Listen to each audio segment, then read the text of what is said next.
Very good morning all of you. कैसे हैं आप लोग? सीख रहे हो, समझ रहे हो, बहुत आगे बढ़ रहे हो। हम लोग आज की मार्केट की थाली बात करने वाले हैं, प्राइस एक्शन से लेके और यूएसडी आईएनआर तक जो भी फैक्टर्स मार्केट को फर्क करने वाले हैं, हर चीज़ को अच्छे से एक्सप्लेन करूंगा। भाई मेरी वीडियो पूरी बन चुकी थी और पता नहीं क्या हुआ, उसके अंदर फिर ऑडियो नहीं आई। पता नहीं क्या है, ये थोड़ा सा इस माइक के साथ इशू है। लेकिन क्या है कि वीडियो आपको शायद 5 से 10 मिनट लेट मिले, लेकिन डेफिनेटली मैं दोबारा रिकॉर्ड करूंगा, उसी एनर्जी के साथ करूंगा जिस एनर्जी से पहले वीडियो रिकॉर्ड की थी। ठीक है, सबसे पहले आपको क्या करना है, इस डेडिकेशन के लिए, इस डिसिप्लिन के लिए वीडियो को लाइक कर देना। और सीखना क्या है इससे? सीखना ये है कि भाई हार के भी जीतते हैं। भाई अगर आपने ठान लिया ना कि मुझे करना है, तो चाहे कुछ भी आ जाए आपको करना ही है। ठीक है, इसलिए भाई वीडियो को लाइक करके, चैनल को सब्सक्राइब करके बेल आइकन जरूर दबा देना। अब सबसे पहले दो बड़ी खबर आ रही है जिनको मुझे कवर करना है। एक बड़ी खबर आ रही है चाइना की साइड से। चाइना और जापान का एक वॉर जो है वो चल सकता है। क्यों चल सकता है? कि जापान हमेशा खड़ा होता है ताइवान के लिए, और ताइवान को क्या है, आंखें दिखा रहा है चाइना। तो इसके लिए भाई जापान ने बोला है कि हम जब भी अगर ऐसा कुछ होता है तो हम अपनी आर्मी ताइवान के लिए जरूर देंगे। तो इन्होंने क्या करा है, चाइना थोड़ा सा बोला, इशू करा है इन्होंने ट्रेवल वार्निंग इनके लिए, अपने लोगों के लिए, कि भाई अगर आप जापान जाते हो तो फिर आपकी जिम्मेदारी है। कहीं ना कहीं डराने की कोशिश कर रहा है, और अपने कुछ जो है जहाज वगैरह भी उन्होंने कोस्टल एरिया पर लगाए हैं। तो जापान और चाइना का जो एक वॉर जैसी सिचुएशन जो है वो थोड़ा थोड़ा बढ़ती हुई जो है दिखाई दे रही है, कि वहाँ पे कुछ ऐसा संकेत जो है वहाँ पे मिल रहे हैं। मतलब हो सकता है हो जाए, नहीं हूँ वो एक अलग बात है। लेकिन ये थोड़ा सा दिख रहा है कि जापान की जब एक नई प्राइम मिनिस्टर बनी है वहाँ पर, तो उसकी वजह से भी कहीं ना कहीं वहाँ पे इशू जो है देखने को मिल रहा है। ट्रंप की बात करें तो ट्रंप ने एक काम और किया है। ट्रंप ने कट किया है टैरिफ को, किस पे? बीफ, कॉफी, एग्रीकल्चर और जो फूड आइटम्स हैं उन पर क्या करा, क्योंकि इन्फ्लेशन वहाँ बढ़ रही है। भाई आप जब इस तरीके के टैरिफ लगाओगे तो इन्फ्लेशन का बढ़ना तो तय है। ठीक है, उसकी वजह से टैरिफ जो है ट्रंप अब जो है कट करते हुए नजर आए हैं कुछ आइटम्स पे, एग्रीकल्चर आइटम्स जो हैं और फूड आइटम्स जो हैं। तो ये चीज एक अच्छी न्यूज जो है हमें यहाँ पे मिलती हुई नजर आती है। दूसरी चीज जो है यहाँ पे मुझे गिफ्ट निफ्टी क्या संकेत दे रहा है, अगर मैं गिफ्ट निफ्टी देख रहा हूं तो 50 पॉइंट का जो है गैप अप ओपन होने के संकेत मुझे इस समय गिफ्ट निफ्टी दे रही है, 50 पॉइंट के आसपास का। ठीक है, चलो कोई दिक्कत नहीं है। 50 पॉइंट अगर मार्केट गैप अप ओपन होता है, कोई बारी हम लोग उसको देखते हैं क्या प्लान करना चाहिए।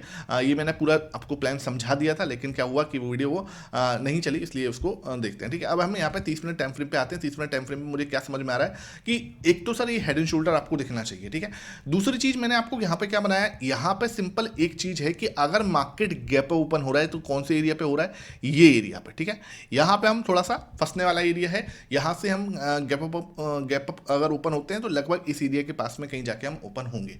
ठीक है, तो हमें क्या समझना है, एक चीज तो ये लाइन बना दी, दूसरा मेरे पास ये ट्रेंड लाइन है जिसके मुझे समझना ही होगा, जिसे मुझे बिल्कुल क्लियर समझना होगा। तो ये ट्रेंड लाइन है, इसका ये पार्ट भी हम यहाँ पे बना लेते हैं। ठीक है, अब क्या है, मार्केट अगर इस रेंज में है, कौन सी रेंज की बात करूँ, 26,100 से लेके और नीचे की साइड आप मान लो 25,850, 25,850, और ऊपर आपको क्या हो गया 26,000।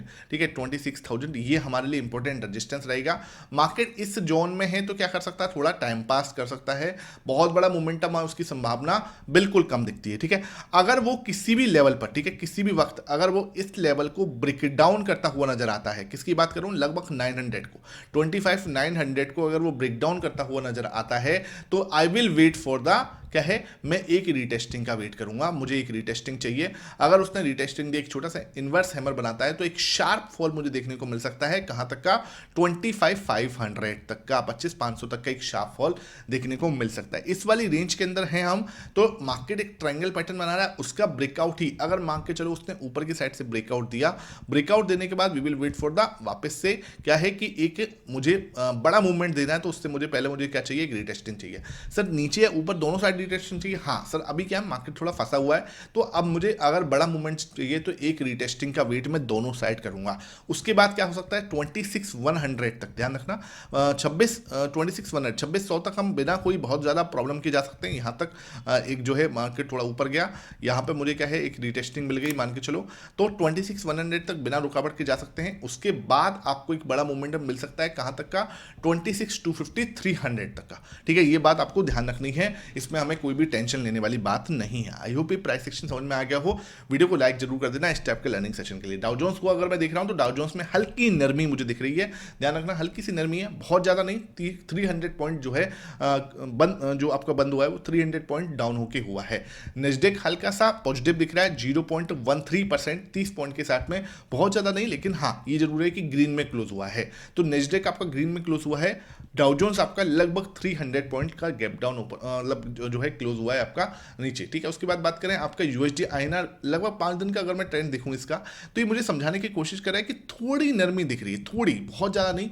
88.80 से हल्की नरमी होकर 88.68 तक जो है आपका हमारा रुपया थोड़ा सा मजबूत हुआ, हल्का सा। तो ये हमारे समझ में आ रहा है कि ये अब इसको न्यू नॉर्मल करने की कोशिश कर रहा है, ठीक है। उसके बाद बात करें कच्चे तेल की, तो कच्चा तेल आपका 63.80, लगभग 0.92% का धक्का इसमें लगा हुआ है और 0.59% पैसा ये टूटा है। 63.80 मतलब 64 से थोड़ा नीचे है, तो ये मुझे पॉजिटिव ही दिख रहा है। 65 तक हमें कोई भी टेंशन लेने की जरूरत नहीं है। गोल्ड की बात करें तो गोल्ड भी आपका लगभग पॉजिटिव में दिख रहा है 0.01%, जो है आपको वीकेंड के टाइम पर गोल्ड, सिल्वर, बिटकॉइन स्पेशली बहुत ज्यादा डाउन था, एक पैनिक वहां पे क्रिएट हो रहा था ग्लोबल मार्केट को देख के, लेकिन अब मुझे सिचुएशन यहां पर थोड़ी सी बेटर होती हुई नजर आ रही। गोल्ड एंड सिल्वर दोनों हल्के हल्के 0.3% जो है आपका सिल्वर मजबूत है और गोल्ड आपका लगभग 0.02% जो है मजबूती दिखाता हुआ नजर आ रहा है।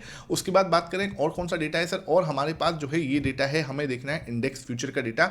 इंडेक्स फ्यूचर में जो प्रो है आपका 2.4% बेचा था, क्योंकि भाई मार्केट जो है हल्का ऊपर जा रहा है, तो क्या कर रहा है ये बिकवाली करता हुआ नजर आ रहा है।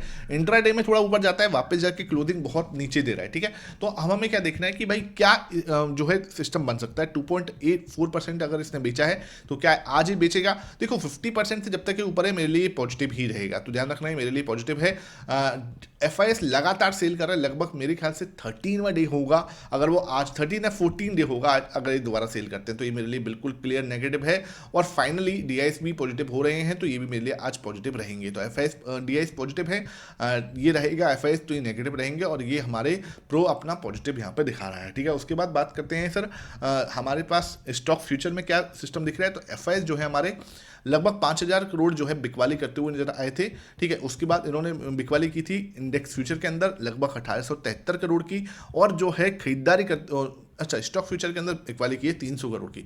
देखने वाली बात क्या है कि स्टॉक फ्यूचर में थोड़ा खरीदारी कर रहे थे, लगभग 3 दिन से देखा जाए तो खरीदारी का आंकड़ा इनका आ रहा था। अब यहाँ पे देखने वाली बात क्या है, देखने वाली बात यह है कि अब बेचा भी है ना, तो बहुत ही कम बेचा है, बहुत ही थोड़ा बेचा है। नेट आप देखोगे तो 7000 करोड़ का बेचा है, लेकिन स्टॉक फ्यूचर में सिर्फ 300 करोड़ का बेचा है, तो स्टॉक फ्यूचर में थोड़ा इनको प्यार जरूर दिख रहा है। अब बात करें इसके सामने लगभग 8461 करोड़ की खरीदारी हमारे डीआईएस, मतलब इतना कॉन्फिडेंस देख रहे हो, घरेलू निवेशक जो है भाई अपना कॉन्फिडेंस बिल्कुल आगे बढ़ के दिखा रहे हैं, तो ये चीज़ बहुत अच्छी दिख रही है। इंडेक्स विक्स जो है आपका 1.8% घटा है, सेंसेक्स आपका 0.1% बढ़ा था और निफ्टी भी आपका 0.1% बढ़ा था। मतलब अब देखोगे तो आप 14 नवंबर को 30 पॉइंट बढ़े और 13 नवंबर को सिर्फ 3 पॉइंट आपका निफ्टी जो है क्लोजिंग बेसिस पे जो है बढ़ा था, ठीक है। तो ये चीज़ हमें देखने को मिल रही है। अगर मैं थाली को सजाने के लिए जाऊँ तो हमारी थाली जो है यहाँ पे सजने जा रही है। अच्छे समझना प्राइस सेक्शन थोड़ा फंसा हुआ रह सकता है, वेट एंड वॉच में रहेगा आज के लिए। विक्स मेरे लिए क्या है सर, विक्स प्लस ठीक ठाक दिख रहा है, 12 से ऊपर है, ठीक है, तो इसलिए मैं इसको पॉजिटिव साइड में ही रखूंगा। गोल्ड मेरे लिए हल्का पॉजिटिव है, सिल्वर भी हल्का पॉजिटिव है, एफआईएस जो है मेरे नेगेटिव हैं क्लियरली, डीएस मेरे लिए पॉजिटिव है और प्रो भी मेरे लिए पॉजिटिव है। क्रूड ऑयल कच्चा तेल भी मेरे लिए ठीक ठाक पॉजिटिव दिख रहा है। पुटको रेशियो मुझे वेट एंड वॉच वाला दिख रहा है 0.8 का है, पी रेशियो भी वेट एंड वॉच वाला दिख रहा है। यूएस मार्केट मुझे दिख रहा है कि मिक्स से संकेत हैं, तो ये भी वेट एंड वॉच है। एशियन मार्केट भी वेट एंड वॉच है। यूएसडी आईएनआर जो है मुझे क्लियरली नेगेटिव दिख रहा है। तो मुझे क्या दिख रहे हैं यहाँ पे 6 पॉजिटिव संकेत दिख रहे हैं, 5 वेट एंड वॉच वाले सिचुएशन दिख रही है और 2 नेगेटिव सिचुएशन जो है दिख रही है मुझे यहाँ पे। तो इस समय मुझे जो दिखता है मार्केट थोड़ा सा कंसोलिडेशन दे सकता है और कंसोलिडेशन करके ब्रेकआउट जब देगा तो एक बड़ी क्लियर हमें डायरेक्शन मिल सकती है। इसके लिए आप टेलीग्राम ज्वाइन करके चलना। प्राइस सेक्शन वाला सेशन देख रहा, वीडियो यहाँ पे आ रही होगी, मस्ट वॉच है, लर्निंग आपकी नहीं रुकनी चाहिए, बात बिल्कुल ध्यान रखना। Thank you for watching it.